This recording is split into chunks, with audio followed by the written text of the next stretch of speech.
The United Nations in Sri Lanka says hundreds of civilians have been wounded in recent clashes between government troops and Tamil Tigers. There are reports that the military has gained control of an area in the country's north, which was once a stronghold of the Tamil Tigers. Aid agencies say thousands of civilians have been left stranded by the fighting over the past week. Sisira Jayasuriya is an associate professor in economics at La Trobe University in Melbourne. He was born in Sri Lanka and has been following events there closely. And Sisira Jayasuriya joins us now. Good morning. Thank you for joining us. And before we get to the humanitarian situation and talk about that, in your view, do you believe the end of the civil war there is now close? No. Why not?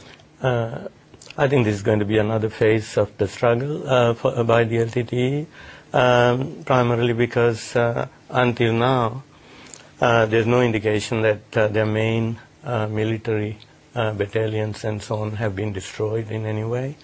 And they're past masters in the art of guerrilla warfare. They have done this before, and I suspect that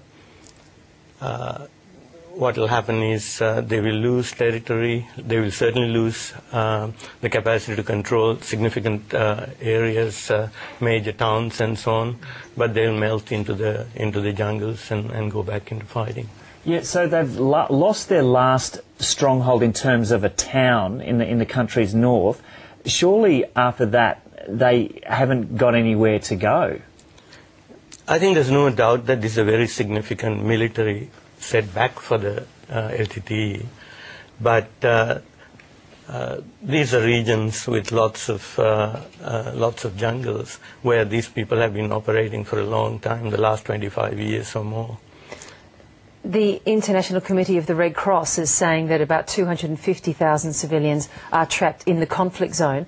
How dangerous a situation is this for those civilians? It would be extremely dangerous because it's a very small area from what I see in the map where they are trapped.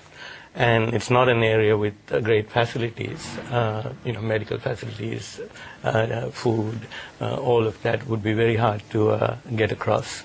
And with the fighting going on and the LTTE encircled out there, I suspect that these people would be the meat in the sandwich. There are some reports of 300 civilian deaths. The government is describing that as a hoax. What do you think the likelihood of that having happened is? I suspect that it is very high that it has happened. I wouldn't place much credence on the statements coming from the government. I think it's a bit like what is happening in Gaza or Iraq or wherever. There's a ritualistic denial of civilian casualties. So you think it's very likely in the last couple of weeks there's been 300 deaths? It is very, very likely. I mean, if you think of the area, and the fact that hundreds of thousands of people are trapped in this area, and the military is encircling and using heavy artillery and so on, it would be incredible if there aren't major civilian casualties. In fact, you're quite aware of and critical of what you call a bit of a propaganda campaign that the Sri Lankan government runs on this. Oh, indeed. Tell us a bit about that. For the last 2 years or so, the government has been engaged in this concerted drive against the LTTE.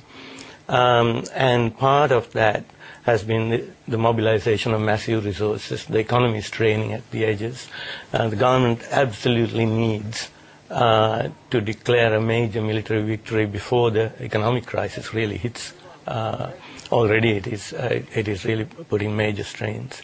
And in order to get that and get that quickly, they really have to show that they are winning, which they are in many ways, and two, particularly because of sensitivities internationally, and certainly it's a major factor in South India now, and in India overall, but in South India, the very sensitive issue of civilian Tamil casualties.